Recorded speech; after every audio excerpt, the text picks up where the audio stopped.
અધ્યાય 9 શ્લોક 6-10 સળમ. યથાકાશ સ્થિતો નિત્યમ વાયુ સર્વત્ર ગો મહાન તથા સર્વાણિ ભૂતાની મત્સ્થાનેત્યુપધારય સર્વભૂતાનિ કૌન્તેય પ્રકૃતિમ યાન્તિ મામિકામ કલ્પક્ષયે પુનસ્તાની કલ્પાદૌ વિસૃજામ્યહમ પ્રકૃતિમ સ્વામવષ્ટભ્ય વિસૃજામિ પુનઃ પુનઃ ભૂતગ્રામમિમં કૃત્સનમ અવશં પ્રકૃતેર્વશાત ન ચ માં તાનિ કર્માણિ નિબધ્નન્તિ ધનંજય ઉદાસીનવદાસીનમ અસક્તમ તેષુ કર્મસુ મયાધ્યક્ષેણ પ્રકૃતિ સુયતે સચરાચરમ હેતુનાનેન કૌન્તેય જગદ્વિપરિવર્તતે. હવે આપણે એક એક શ્લોકનું મિનિંગ જોઈએ. યથા આકાશ સ્થિત નિત્યમ વાયુ સર્વત્ર ગહ મહાન તથા સર્વાણી ભૂતાની મત્સ્થાની ઇતિ ઉપધારય. એટલે જેમ આકાશથી ઉદ્ભવેલો સર્વ બાજુએ વિચરનાર અતિ વિસ્તૃત વાયુ સદા આકાશમાં જ સ્થિત છે, એ જ રીતે મારા સંકલ્પ દ્વારા ઉત્પન્ન હોવાને લીધે સઘળા ભૂતો મારામાં સ્થિત છે એમ સમજ. એટલે અહીંયા આગળના શ્લોકમાં એમણે કીધું હતું કે મારી ઈશ્વરીય યોગ શક્તિથી આ ભૂતોનું બધું ભરણ પોષણ કરું છું, તો પણ એ ભૂતોને ઉત્પન્ન કરનાર હું એ લોકોનામાં સ્થિત નથી. એટલે પછી અહીંયા આગળ કહે છે કે એક્સપ્લેન કરે છે, સમજાય છે કે કેવી રીતે આ છે. તો કહે છે કે જેવી રીતે વાયુ આકાશમાં બધે સર્વત્ર ફરતો હોય છે, અને એવી જ રીતે કે મારા સંકલ્પથી આ બધા ભૂતો મારામાં સ્થિત છે એવું સમજતું. આ બધા આવી રીતે મારામાં સ્થિત છે. પછી કહે છે કે સર્વભૂતાની કૌન્તેય પ્રકૃતિમ યાન્તિ મામિકામ કલ્પક્ષયે પુનઃ તાની કલ્પાદૌ વિસૃજામિ અહમ. એટલે કે હે કૌન્તે, કલ્પોના અંતે બધા ભૂતો મારી મૂળ પ્રકૃતિને પામે છે. એટલે કે પ્રકૃતિમાં લય પામે છે, અને કલ્પોના આરંભે એમને હું ફરી સર્જું છું. એટલે આ મોટું સાયન્સ કૃષ્ણે અહીંયા આગળ કીધું કે આ બધું જે છે એ કલ્પના અંતમાં, એક કલ્પ એટલે 4 યુગ, અને આ 4 યુગના એક આ બધા મન્વંતરોને એવું છે. એ આખી જે સાયકલ છે આપણી ટાઈમ સાયકલ, એ આપણે એક સૌથી નાનામાં નાની ટાઈમ સાયકલ એ આંખનો પલકારો, એને નેમી કે. એ સેકન્ડના રૂપે આપણે જોવા જઈએ ને તો માઇક્રો સેકન્ડ થઈ જાય, પિકો સેકન્ડ જેવું થાય. એક આમ જ એ મેઝર કરી શકવાનું અઘરું છે. આંખનો પલકારો એને બેઝિક યુનિટ ગણ્યું આપણા ઋષિમુનિઓએ. ત્યાંથી ઇક્વિવેલન્ટ કરીને ટાઈમ કરીને છેક કલ્પ, અને આટલા કલ્પ એટલે બ્રહ્માનો એક દિવસ. એવી રીતના આખું સૃષ્ટિના સર્જનનું ટાઈમ સાયકલ આપણા ઋષિમુનિઓએ કાઢીને આપેલું છે. અને એ એટલું બધું સાયન્ટિફિક છે ને કે અત્યારના જે સાયન્ટિસ્ટો એ વર્ષોનું કેલ્ક્યુલેશન કરે છે ને, તો 2 ડેસિમલ સુધીનું કરેક્ટ ફિગર આવે છે આપણા ઋષિઓનું ટાઈમ કેલ્ક્યુલેશન. અને અત્યારે કાર્બન ડેટિંગથી એ લોકો જે ટાઈમ કેલ્ક્યુલેશન ગણે છે તે, એટલે કે અને કહે છે કે દરેક કલ્પના અંતે આ બધું મારા પ્રકૃતિની અંદર લય થઈ જાય છે અને પછી પાછા બીજા કલ્પના આરંભે હું ફરીથી સર્જન કરું છું. એટલે વિચાર કરો કે આ આપણા સાયન્ટિસ્ટો જો એવું માનતા હોય કે આ ગ્રેજ્યુઅલ સર્જન છે, ક્રિએશન છે લાઈફનું, કે સૌથી પહેલી લાઈફ દરિયાની અંદર થઈ, એક જીવ સૃષ્ટિ, પાણી એને મળ્યું એટલે કે એક જીવ ચાલુ થયો, ત્યારથી સિંગલ સેલથી ચાલુ થઈને આપણે આટલા મોટા ઓર્ગન્સ ને સિસ્ટમ્સ ને આખો એના સિસ્ટમથી બનેલો આખો મનુષ્ય આ બન્યો. એ કહે છે, ડાર્વિન કહે છે કે it is theory of evolution. પણ આપણામાં કહે છે કે આ મનુષ્યને સીધો ડાયરેક્ટ ભગવાને બનાવ્યો. આગળનું થોડુંક ઇવોલ્યુશનની થિયરી છે કે આના પછી આ બન્યું, આના પછી આ બન્યું, આ થયું, એવું છે. પણ માણસ માટે કહે છે કે આ ભગવાને બનાવ્યો. જ્યારે ડાર્વિનના કહે છે કે પેલા 4 પગવાળા વાંદરા ને પછી ચિમ્પાન્જી ને પછી પેલા નેન્ડરથલ મેન ને એવી રીતે કરીને આ માણસ ઊભો થયો છે. પણ આપણે ભગવાન એવું કહે છે કે વાંદરા સુધીની સૃષ્ટિ બરાબર છે, પણ એ પછી જે માણસ સીધો બનાવ્યો તો એ ડાયરેક્ટ ભગવાને ભેગું કરીને બનાવ્યો. એટલે અહીંયા કહે છે કૃષ્ણ કે હું સર્જન કરું છું. એના પછીનો શ્લોક છે, પ્રકૃતિમ સ્વામ અવષ્ટભ્ય વિસૃજામી પુનઃ પુનઃ ભૂતગ્રામમ ઇમમ કૃત્સનમ અવશમ પ્રકૃતે વશાત. એટલે કહે છે કે પોતાની પ્રકૃતિને સ્વીકારીને સ્વભાવના બળને લીધે વશ થયેલા આ આખાય ભૂત સમુદાયને વારંવાર એમના કર્મો અનુસાર સર્જું છું.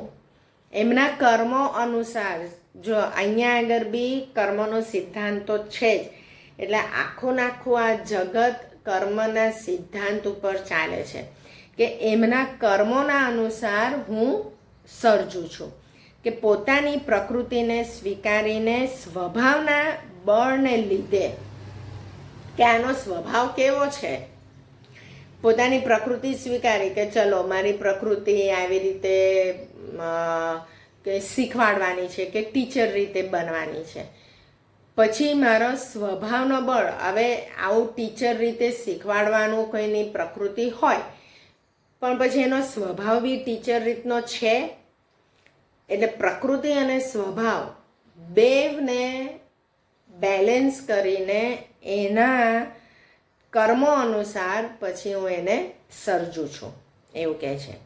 પછી કહે છે, ન ચ મામ તાની કર્માણી નિબધ્નંતિ ધનંજય ઉદાસીનવત આસીનમ અસક્તમ તેષુ કર્મસુ. એટલે કે હે ધનંજય, એ કર્મોમાં આસક્તિ વિના અને ઉદાસીનની જેમ સ્થિત મુજ પરમાત્માને એ કર્મો નથી બંધાતા. કે હું જે આ બધું સર્જન કરું છું અને પ્રલય કરું છું, લય કરું છું, એ હું નથી બંધાતો એનાથી. આ બધું હું કર્મ કરું છું, મને કર્મનું બંધન નથી, પણ આપણે બધા જે આ પૃથ્વી પર આવેલા છે એ બધાને કર્મનું બંધન છે અને આપણે પછી આપણા કર્મો અનુસાર જન્મ લેવો પડે છે. પણ કૃષ્ણ કહે છે કે મને એવું નથી, હું કર્મથી બંધાતો નથી. પછી કહે છે, મયા અધ્યક્ષેણ પ્રકૃતિ સૂયતે સચરાચરમ હેતુના અનેન કૌંતેય જગત વિપરિવર્તતે, કે હે કુંતીપુત્ર, મુજ અધિષ્ઠાતાના પ્રભાવથી જ પ્રકૃતિ ચરાચર સહિત આખા જગતને સર્જે છે અને આ હેતુના લીધે જ આ સંસાર ચક્ર ફરી રહ્યું છે. એટલે કે એવો બી પ્રશ્ન થાય કે શું કામ ત્યારે આ સર્જન કર્યું બધું કૃષ્ણએ, શેના માટે સર્જન કર્યું છે? એટલે કહે છે કે મુજ અધિષ્ઠાતાના પ્રભાવથી જ પ્રકૃતિ ચરાચર સહિત આખા જગતને સર્જે છે, કે મારા પ્રભાવથી પ્રકૃતિ આ આખું બધું સર્જન કરે છે અને આ હેતુના લીધે જ આ સંસાર ચક્ર ફરી રહ્યું છે. લય થાય, પાછું સર્જન થાય, પાછું લય થાય, પાછું સર્જન થાય.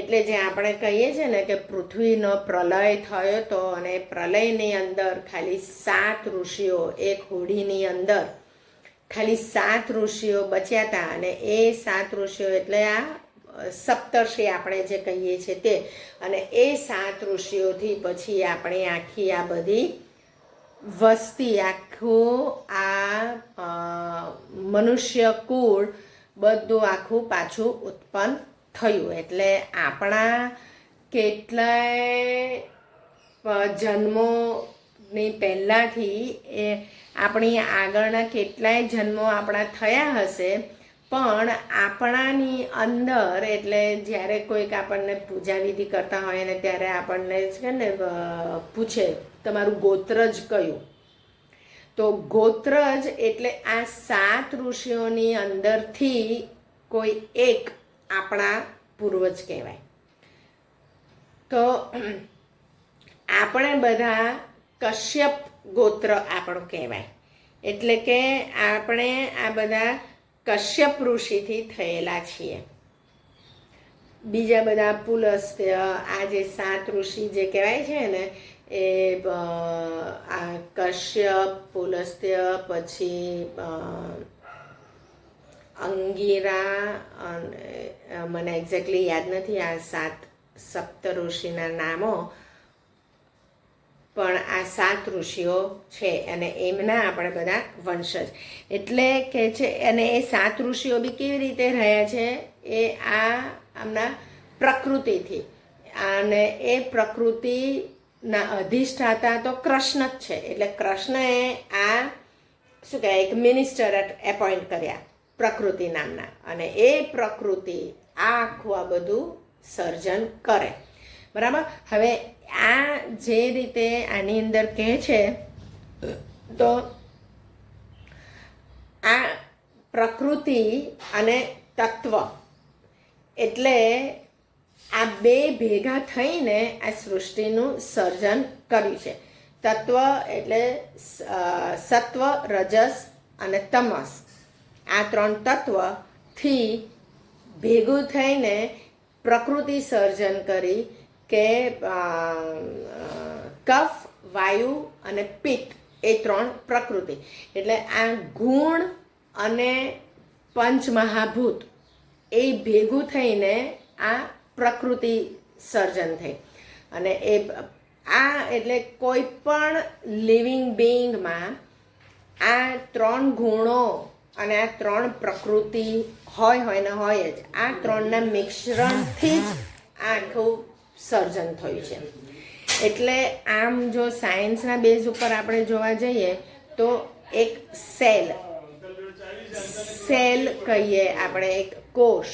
હવે એ કોષ બી પહેલો ઉત્પન્ન કેવી રીતે થયો, તો આ 3 ગુણ સત્વ, રજસ, તમસ અને પંચમહાભૂત એટલે કે પૃથ્વી, અગ્નિ, વાયુ, જલ અને આકાશ, આ 5 વસ્તુઓ ભેગી થઈને આ પ્રકૃતિ બની, કફ, વાયુ અને પિત્ત.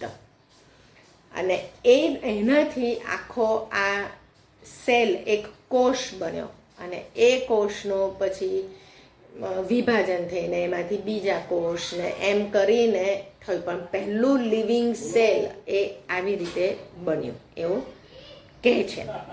એટલે ભગવદ્ ગીતા તમે આમ જોવા જાઓ તો વચ્ચે વચ્ચે અર્જુનના જે પ્રશ્નો થયા ને એ, કારણ કે કોઈને બી સવાલ થાય કે આખું આ બધું સૃષ્ટિનું સર્જન કેવી રીતે થયું, એટલે આ કૃષ્ણ આ બધું જવાબ આપે છે.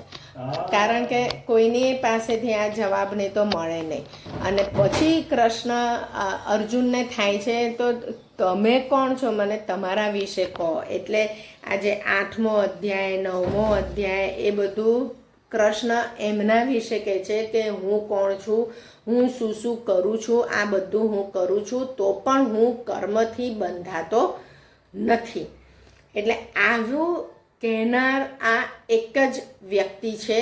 આ પૃથ્વી ઉપરના આટલા બધા રિલિજિયન્સ છે, આટલા બધા ધર્મો છે, આટલા બધા ધર્મના ધર્મગુરુઓ છે અને એમના ભગવાનો પણ છે, પણ એ બધા કોઈ એવું કહેતા નથી કે આ સૃષ્ટિનું સર્જન મેં કર્યું છે. આ બધા ધર્મગુરુઓ, એમના ધર્મ સંસ્થાપક, એ બધા બી એક સુપ્રીમ બિંગને માને છે. અને એ સુપ્રીમ બિંગ એટલે આ કૃષ્ણ, કે જે અદ્રશ્ય એ શક્તિ ચેતના એ છે કે જે આ બધું કરી રહી છે.